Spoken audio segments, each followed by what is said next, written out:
What's up guys, TAT Strength here, and here are 5 tips that I have for anybody that's interested in making their garage a garage gym.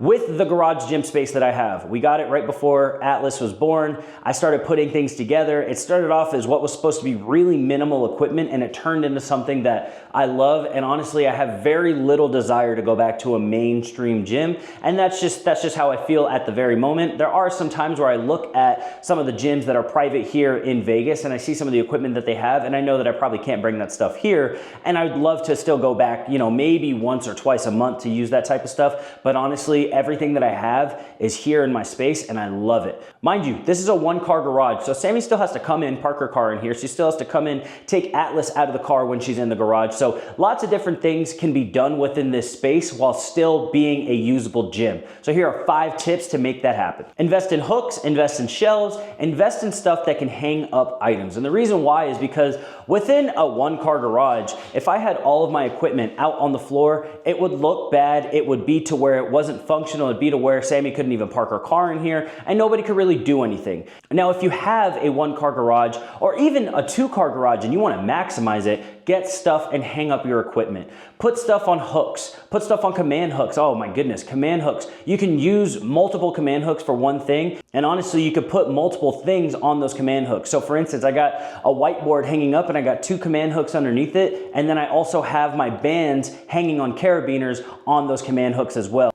I got barbell rack hooks that I put in the corner so that way the barbells are out of the way. Imagine if I had a barbell on the floor, it'd be in the way, people would be tripping over it, and it wouldn't necessarily be the most efficient. I got hooks for my dip bar that I have up here that I also double as hurdles. I got shelving over here, and then just maximizing space via hooks takes everything off the floor and it makes it a much more efficient space. Tip number 2 would be to invest in some type of shed, invest in some type of cupboard, invest in some type of weatherproof holding item that you can have either in the front yard, in the backyard, on the side of the house. Reason being is because at the end of the day, this is still a garage, right? And before we turned it into a garage gym, I made it to where it was holding, you know, our leaf blower, our car wash equipment. We had tables and chairs in here for when gatherings would happen. And what I did was I just took all of that stuff, I put it into this little shelf shed type of like chest thing that we have in the front yard. It's in our front patio. We don't spend a lot of time on our front patio. It's covered up by bushes. I have it locked up to our gate. So now I have access to all that stuff. That stuff is all within reach, within reason of where I need it to be. And it's not a big deal. Now it's out of the way. That makes more space for workout equipment that might not be as weather tough, but at least I have something that can hold maybe even other pieces of workout equipment if I wanted to put it into those chests, into another cupboard maybe that I put in the backyard, stuff like that. The more stuff that you can get out of here that isn't necessarily quote gym equipment, the better. Now, when it comes to having something like a toolbox that I use every week, I made sure I put it on like my shelves over there. But again, shelves over there are okay. I got shoes on that shelf, I got tools on that shelf, but I also have a bunch of workout equipment on that shelf as well, and that makes it to where it still is allowing me to be able to have easy access to some of these other items without having to go out of my way, go out to that little chest and stuff like that. But when it comes to big items, I'll go out to the chest that I have out there. Maybe when Sammy and I get more and more stuff, I might put another chest in the back, but all in all, it keeps that stuff out of this fitness space, but it makes it to where I have space for all these other items that are a little bit more fitness based as opposed to a leaf blower or some car wash equipment. Tip number 3 would be to assess your conditions. And what I mean by that is 1, assess kind of the space in which you have. Now, I know that I have a small space. I'm not gonna treat it like it's a large space, right? So a lot of people ask me, Josh, why don't you have one of those racks that comes off the wall, goes back onto the wall, you know, you can fold it, they're pretty cheap, why don't you have one of those? The issue is half of my garage is actually taken up by the track for our actual garage door. So that makes it to where if I was to put something up there, I can't take it down or I can't put it back up within reason. It's gonna take a whole type of process. So in not being able to have a rack, I can't do necessarily squats and stuff like that, but what I did was I made a purchase, I assessed my conditions, I made a purchase, and I got something like a trap bar that's open-ended so I can still do some of those movements that I would typically do with a squat rack. Even though it's not back squats, I'm still getting the stimulus that I want within getting a heavy lower body exercise out of the way. Now, when it comes to assessing other conditions like weather, I got people that I know that have garage gyms in places like Utah, in places like the East Coast. If you're gonna be freezing, you better know that you're gonna be freezing and assess those conditions. Here in Vegas, it's April and it's about to be May and June, July, August, and if you know anything about Vegas, you know it gets upwards of 120 plus degrees, and being in a garage during that time is gonna be terrible. The next thing on my Amazon shopping list is definitely gonna be a swamp cooler.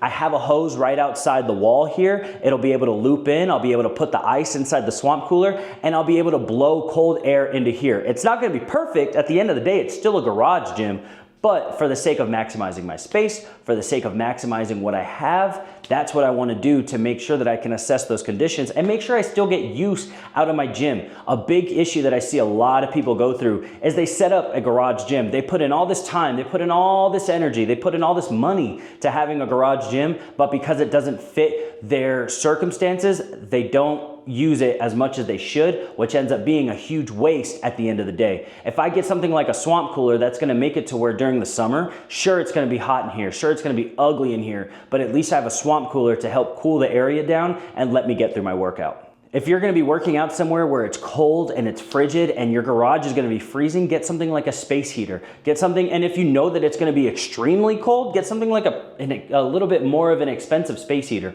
I'm not saying that this is the 5 tips to make your gym the most priced reasonably, but this is ways that I would say to make your home gym work. The 4th tip that I have is to get equipment that you like. At the end of the day, I could be doing push-ups, sit-ups, squats, and all this stuff, but at the end of the day, I know that I don't like to do just straight body weight exercises, straight body weight workout circuits. Like, that's just not me, that's not my vibe, that's not what I like. But what I do like is I like sports science stuff, I like performance stuff, I like doing heavy lifts. So what I did was I invested in a trap bar that I can do heavy trap bar deadlifts with. I invested in a barbell that I thought was gonna be reasonable. It ended up being a 25-pound barbell, and I realized, you know what? If I have this, it's gonna make me unmotivated to work out and to maximize my potential within the garage gym. So I went out of my way and I bought a 45-pound barbell. Now, the last thing that I would say that I invested in, and I think it was the best purchase that I've made, is the power blocks. I got power blocks because of the fact that I wanted to be able to use heavy dumbbells and to do a little bit more on the dumbbell side of things. I had 5, 10, 15, 20, 25 pound dumbbells, but honestly, at the end of the day, that just wasn't gonna cut it. Doing things with just the barbell, for me at the end of the day, for a long-term thought process, just wasn't gonna cut it. So I needed to get something that was gonna get me excited. Now, sure, the power blocks were expensive, but I know that that was a great investment of my money because I'm gonna be using them almost every single day. Sammy's gonna be using them almost every single week, you know, so when I look at the big picture, I think about the equipment that I invested in, and I gotta realize that this is equipment that I like, and because of the fact that I like this type of equipment, I'm more than likely gonna be using it more than I'm gonna be using something that was cheap, more than something that was a little bit more, quote, functional. This is stuff that I enjoy using, and this is stuff that I'm gonna wanna use. A little bonus tip is to get stuff that you like, but you can also double it as other things. One of those things being for me is my dip bars. The dip bars that I have, I got them specifically because I can take them apart from being just a dip bar and I can turn them into something like a hurdle for if I want to do hurdle jumps when I'm doing like performance-based stuff. But at the end of the day, I can still also put them together and make them general dip bars for an upper body workout. You gotta think outside the box when it comes to putting these things together and making things work for your workout and making things work for your situation, right? If I had a 3-car garage, dude, I'd probably get my own set of hurdles and do all this other stuff, but the issue is I just don't have the space to store those hurdles. So what I'm gonna do is I'm gonna use my dip bar as a piece of a hurdle. I'll measure my dip bar as, okay, this is X amount of inches, and if I wanna add some more height to it, I'll put them on top of plates. You gotta think outside the box. You gotta get really creative with what you wanna do, and this type of video is really just to kind of give you ideas as to how to be creative towards that. I already made the mistake of kind of going the, not necessarily cheap option, but I went the more simpler option when it came to a landmine bulb or a landmine little nub that you put on the end of the barbell to do landmine stuff. In my gym, it just doesn't work out, and to be honest, I've never been the type to like to do landmine stuff from just a corner with the barbell being bare-ended into the corner or even with one of those bulb things onto it. And for those of you wondering what I'm talking about, this is the bulb that I have right here. Boom. You put it on the end of the barbell and it makes it to where it doesn't damage the wall. Now for me, I don't know, this just didn't do what I wanted it to do. So I had to go out of my way and I invested in an actual landmine type of fixture that I can put into some weight plates and it'll hold it in place and it makes it to where it's a little bit more functional. And on top of that, that type of stuff makes me actually want to use my landmine tools more. If I just had this, I'd be like, you know what? I'm a little prima donna. I don't like the fact that it moves around too much. It slips and slides everywhere. I'm not the biggest fan. I'm not gonna do any landmine stuff. At least now I have a landmine option that I can use every day in the way that I want to use it, and it makes it to where I'm actually getting the use out of the money that I paid for it. Now, tip number 5, and I'll be honest in saying that this is not necessarily in order of importance or in order of what makes the most sense and yada, yada, yada, but this one tip is actually my favorite, and tip number 5 is to invest in trinket items. Now, what do I mean by trinket items? I'm talking about get stuff that's gonna make your workout just a little bit different. Get some type of grip tool, get some type of cable attachment, get different types of stuff like that, because what it'll do is it adds variation to your workout. You want something different, you don't wanna keep doing the same type of rows all the time. Great, invest in something that'll make the handles a little bit differently. Get different types of grips so that way maybe you can work on grip strength. I know not a lot of people work on their grip strength, but try to maybe add something in to where you're doing a grip stuff with it and it's like, oh wow, this makes a huge difference to my workout. Get different types of handle attachments for like landmine stuff. I got the Viking press for the landmines to add a different variation of pressing to my landmines. I got a landmine attachment that when I grab it, I can do the transition of a row to a press through with a rotation. I can make that a lot more smooth and it makes my workout feel so much better and it makes me just happier to be within that space. One of my favorite trinket items that I just recently bought was a hack squat type of bar thing that I can put on the end of the landmine. Now, I can't use it for heavy squats like I thought I was going to, but what I can use it for is I can use it for some dynamic jumping with the weight being on my shoulders as opposed to here in my hands with a trap bar or a dumbbell. I can put a little bit of weight on there, I can put my shoulders under it, and I can do some landmine jump squats.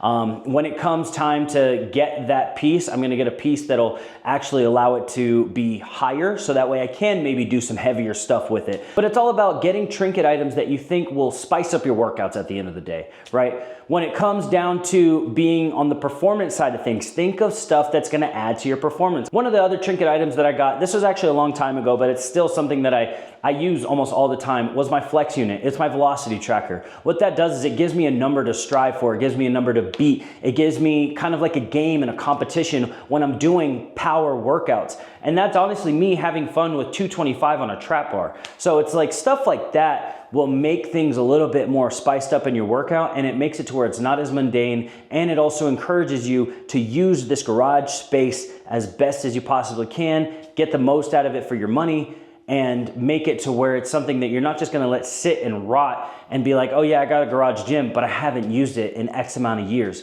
X amount of weeks, X amount of months. You wanna be able to use this thing regularly. And honestly, having little trinket items makes it to where it's exciting. So that way, let's say I did do rows yesterday, but I did my rows with my hands like this. You know what? I kinda wanna go a little bit deeper with the range of motion. I don't wanna keep stopping at my chest with the bar. Let me go with some handles like this. So these are little handles that I could put on the barbell. Barbell sits right here, and I can do different variations of the grip with the rows, and you know, it makes it to where, honestly, for me, rather than doing barbell rows like this, to have just a little variation is fun. On top of it also, I can attach this to the bands when I'm doing, you know, presses and stuff like that, to where I'm not holding the band in my hand and I gotta worry about it slipping or anything like that. What I do is with this, I'll attach the band here and I'll do my different exercises with it, and it makes it to where it feels as if I have like a D handle from, you know, a regular cable system at the gym. And at the end of this whole thing, the main premise of having a home gym is to make use out of it. Honestly, do stuff that's gonna make you use your home gym. That's the main key to this video, is to make sure that you have access to your home gym, and you make it a place that you actually want to be. For me, right now, I love the way that this space is, and I know I'm going to get tired of it. So what I'm going to do is I'm probably going to change the lights one of these days. You know, I'm probably going to hang up more stuff on the walls. I got this American flag, I got a Guam flag, I got a Hawaii flag over here, just because I love the spirit that I have with it. I got the TV up over there because sometimes I want to watch games while I'm working out. Everything just kind of makes it a more fun space to be in, and it makes it to where it's something that I actually enjoy. I love being in this space. I can sit out here for hours and be totally fine. So at the end of the day, make your garage gym space a place that you actually want to be, because if you're in a place that you want to be, then what you're going to do is you're actually going to work out, you're going to get after your fitness goals, you're going to stay on track, you're going to stay in shape, and at the end of the day, you're going to end off being a better human for the sake of being more active and for the sake of just being happier. So that's that. Those are my 5 tips for starting up and constructing a garage gym. And this is coming from somebody, again, that has a single car garage gym. I don't have a squat rack in here. I don't do traditional bench press in here, but this is a gym that I want to be in. This is a gym that I enjoy being in. This is a gym that I love kind of coming into every day and realizing like, all right, it's easy for me to 1, lock in. It's easy for me to 2, check out once I go back inside and have to handle anything that goes on with Atlas, whether it's changing a diaper or anything like that. But at least I don't have to make a 20-minute drive back home. At least I don't have to make a 20-minute drive to go somewhere. Maybe I forget my pre-workout here at home. Now I got to go spend money on pre-workout. I got everything that I need right here. I love it. It's great. And this is probably one of the best decisions that I've made. So with that, thank you guys for watching. Let me know if you have any other questions, and let me know if you have any tips that you might want to put into the comment section. And with that, don't forget to like, comment, share, subscribe, do all the things, turn on your post notifications, and I will see you guys on the next one.